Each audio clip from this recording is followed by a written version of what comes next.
Chapter 21. Mud's hopes for a quick exit from Palanthas were dashed when he found a pair of knights waiting for them in the common room at the inn. They greeted Mud and Hera and motioned for them to join their table. "Why, thank you," Hera said, sliding into a chair. Mud thumped down at the table.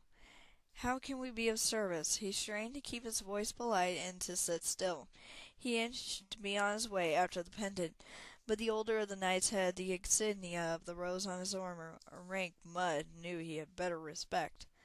"My name is Sir Olin," the knight said, "and this is my squire, Kane. I understand you have had problems with a red dragon." "Oh, yes," Hera said. "It was horrible." Her face twisted in dramatized fright. "The dragon came right out of the sky, tearing up the houses and burning everything. I do hope you can find it and kill it." Mud dug his thumbnail into the edge of the wooden table and let her talk. He doubted the knights could find the red dragon and destroy her in time to save Shannara. The knight peppered Hera with questions. Which way did the dragon come from? Which way did it go when it flew away? What time of day was it? Which buildings did it burn? How many people were killed? Hera flew into animated detail, using her hands to describe the whole terrible event. Mud fidgeted while the time slipped away. He pulled out his puzzle and worked at it under the table, where the knights couldn't see it. He wiggled it this way and that, twisted the pieces, tugged and squished them together. No matter what he did, he couldn't get them apart. At last Sir Olin stood. "Thank you, young lady. You've been most helpful. Be assured we will hunt down and dispose of this monster." "Oh, thank you," Hera said, jumping to her feet. "Thank you." "Great," Mud said as soon as the knights walked out of the door. "Let's get out of here." "Right," Hera said. "We need our things." Drake Cutter appeared at the top of the stairs. "Everything's packed." "Where are the others?" Mud asked. The smell of mince pies and boiled potatoes for lunch wafted in from the kitchen, and he hoped for a quick bite before they left. "They went out to buy more supplies," Drake Cutter said. As he spoke, the inn door thumped open and Aridin entered, followed by Karak, carrying a heavy bundle of supplies on his back and a thick double-bladed battle-axe in his hands. "Here," Karak said, tossing the axe to Drake Cutter. "You need a real weapon. You never know when you might be attacked out there in the mountains." Drake Cutter hefted the axe and took a few practice swings. Mud tensed. "Be careful with that thing." Drake Cutter laughed and his eyes sparkled. "I've waited my whole life to plant an axe in some fell beast's gullet." "Are we ready to go, then?" Karak asked, readjusting the heavy bundle on his back. "Yes," Mud said, "just as soon as we eat and—" Hera planted her hands on her hips and said to Karak, "I can't believe you bought all this stuff." "We'll need the skier, trust me," Karak said. "I've been all over the Bengar Mountains. This cave won't be easy to get to.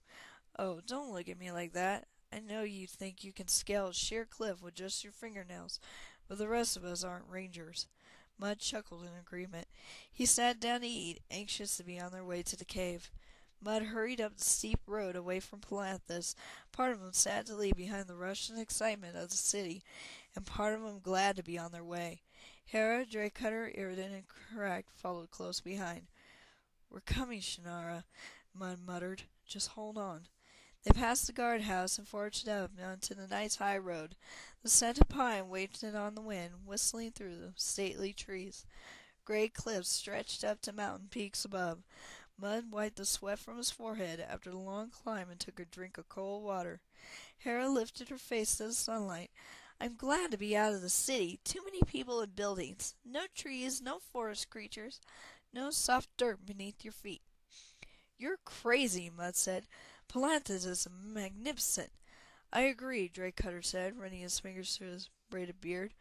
"But we don't have time to stand around talking about it. We've already lost most of the day."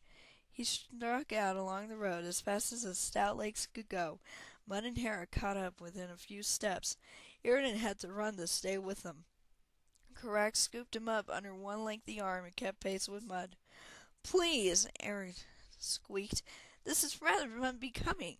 Karak chuckled and set him high up on his shoulders. "How's that?" Aridin clutched at Karak's long hair. "All right, I guess." Mud laughed, though he didn't know how Karak could stand to carry the kender as well as his heavy pack. The extra weight didn't seem to bother Karak, though.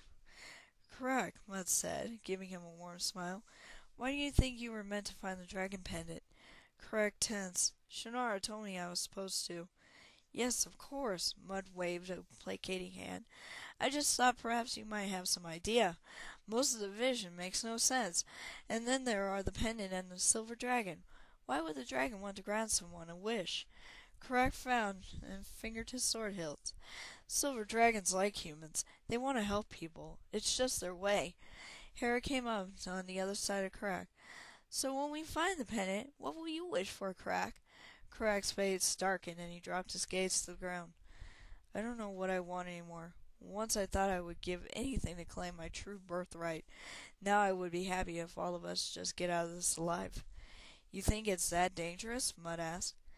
There's a red dragon involved, Karak said in a thick voice. Of course there's danger. Red dragons are more cunning than you realize. I'll wager she didn't ravage your village and take Shannara for no reason. Mud stopped in the road, his fists clenched. Do you have some sort of idea why she might have done it? Karak's face turned crimson. He sputtered, but no words came from his mouth. Oh, be reasonable, Mud, Hera patted Karak's arm. How should he know what the red dragon is up to any better than us? He just heard about it. We've had time to think and still haven't come up with anything. Sorry. Mud hitched his pack up on his shoulders and started walking. The sun inched downward, casting long shadows across the road, and the wind turned cold. This whole thing is like an impenetrable lock, Mud muttered. I feel that if I just keep poking at it long enough, it will spring open in my hands, and I'll have the answer. Shannara's gone, Draycutter's axe taken, a red dragon, a silver dragon. I don't know. Perhaps a bit of dragon lore might be useful, Aaron said. I've read many tracts concerning dragons. Really? Hera beamed with excitement. Yes, really. Aaron smiled at her, his green eyes lighting up with pleasure at her response.